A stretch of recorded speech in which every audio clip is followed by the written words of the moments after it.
আমরা যারা মাইক্রোসফট এক্সেলে বিভিন্ন ধরনের ডাটা নিয়ে কাজ করি, অনেক সময় আমাদের ক্লায়েন্টরা এরকম ধরনের ডাটা দিয়ে আমাদেরকে বলেন যে এখান থেকে ডাটাগুলোকে আলাদা আলাদা কলামে আলাদা আলাদা ইনফরমেশনগুলোকে ইনপুট করতে। তো এখন এরকম যদি অল্প কিছু ডাটা হয়, সেক্ষেত্রে আপনি চাইলে ম্যানুয়ালি একটা কপি পেস্ট করে কাজটা করতে পারেন। কিন্তু আপনার যদি একটা ডকুমেন্টের মধ্যে হাজার হাজার ডাটা থাকে এবং সেই ডাটাগুলোকে যদি এরকমভাবে আলাদা আলাদা কলামের মধ্যে ডিভাইড করতে হয়, তাহলে এই কাজটা আপনি কিভাবে করবেন?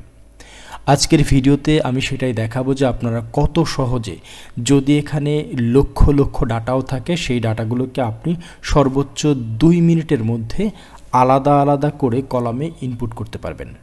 তাহলে বন্ধুরা, চলুন আর কথা না বাড়িয়ে আমরা সরাসরি কাজে চলে যাই। দর্শক, এই টোটাল কলামের মধ্যে কিছু ডাটা আছে। ডাটাগুলো এরকম যে নেম আছে, অকুপেশন আছে এবং ফর্ম আছে। এই তিনটা যে লেখা বা এই তিনটা ইনফরমেশনই কিন্তু টোটালি একটা সেলের মধ্যে আছে। এখন আমার যে ক্লায়েন্ট, উনি বলেছেন যে এখান থেকে নামটাকে নেম কলামে, তার অকুপেশন সেটা যাই হোক, স্টুডেন্ট হোক, এমপ্লয়ি হোক, কিংবা যাই হোক না কেন, সেটাকে অকুপেশন কলামের মধ্যে, এবং তিনি কোথা থেকে এই ডাটাগুলোকে ইনপুট করেছেন সেইটাকে তার এই যে ডি কলাম ফ্রম, এই ফ্রম কলামের মধ্যে ইনপুট করতে বলেছেন। তো এখন তাহলে এই ডাটাগুলোকেই আমরা আলাদা আলাদা করে এই তিনটা কলামের মধ্যে ডিভাইড করব। সেক্ষেত্রে আমাদেরকে প্রথমত যেটা করতে হবে, এখানে যে ডেটাগুলো রয়েছে সেই ডেটাগুলোকে আমাদেরকে প্রথমত সিলেক্ট করতে হবে।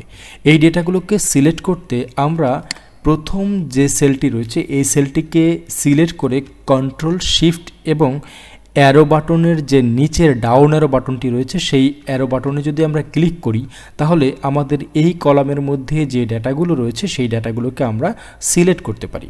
এখন আমরা যদি প্রথম যে ডাটাটি ছিল সেই ডাটার মধ্যে যেতে চাই, সেক্ষেত্রে আমাদেরকে কন্ট্রোল বাটনটি প্রেস করে ব্যাক স্পেস বাটনটিকে প্রেস করতে হবে। তাহলে আমাদের এই সিলেকশনটা আর মুছে যাবে না।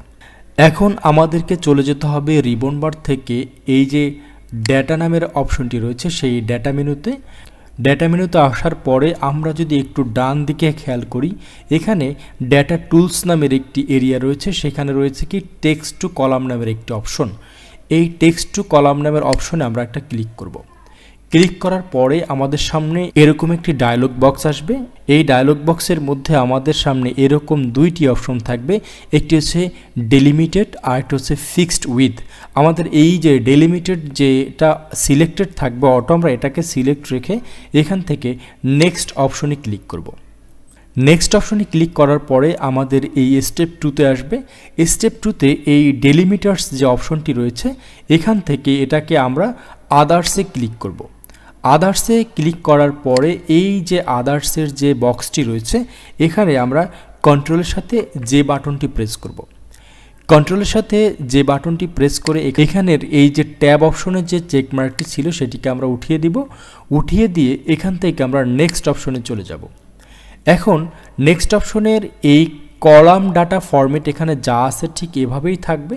থাকার পরে আমরা এখানে এই যে ডেস্টিনেশন নামের যে বক্সটি রয়েছে সেই ডেস্টিনেশন বক্সে আমাদের এই যে এই কলামের ডাটাগুলো আমরা কোন জায়গায় এটা ডেস্টিনেট করতে চাই বা কোন জায়গাটা থেকে পেস্ট করতে চাই, সেই সেলটাকে আমরা ধরিয়ে দিব। তো আমরা যেহেতু পরবর্তী বি কলাম থেকে শুরু করতে চাই, সুতরাং বি কলামটি আমরা এখানে সিলেক্ট করলাম। সিলেক্ট করার পর আমরা কিন্তু এখানে দেখেন মোটামুটি সব তথ্যগুলো আমরা দেখতে পাচ্ছি যে এটা কীভাবে ডিস্ট্রিবিউট হবে বা ডিভাইড হবে।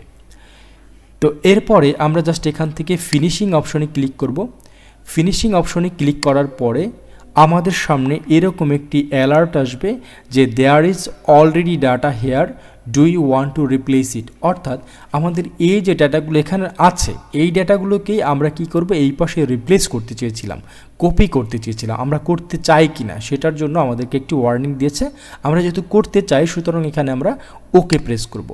ওকে প্রেস করার পরে আমরা দেখতে পারবো যে ম্যাজিক, এখানে আমাদের এই যে তিনটা ক্যাটাগরির ডাটা আমাদের তিনটা কলামে অটোমেটিক একদম গোছালোভাবে কিন্তু এখানে পেস্ট হয়েছে। এখন চাইলে আমরা এই যে এই কলামটি এটাকে আমরা ডিলিট করে দিয়ে আমাদের এই যে পরবর্তী ডেটাগুলো সেই ডেটাগুলো নিয়ে কিন্তু আমরা কাজ করতে পারি। তো আশা করি বন্ধুরা আজকের ভিডিওটি আপনার ভালো লেগেছে। যদি আজকের ভিডিওটি আপনার ভালো লেগে থাকে এবং ভিডিওটি দেখে আপনি যদি উপকৃত হয়ে থাকেন তাহলে অবশ্যই ভিডিওটিতে একটি লাইক দিবেন। আপনার সুন্দর একটি মতামত এই ভিডিওর কমেন্ট বক্সে দিয়ে যেতে পারেন। আর আপনি যদি আমাদের চ্যানেলে নতুন হয়ে থাকেন তাহলে অবশ্যই চ্যানেলটিকে সাবস্ক্রাইব করে পাশে থাকা যে বেল আইকনটি রয়েছে সেটিকে অন করে দিবেন।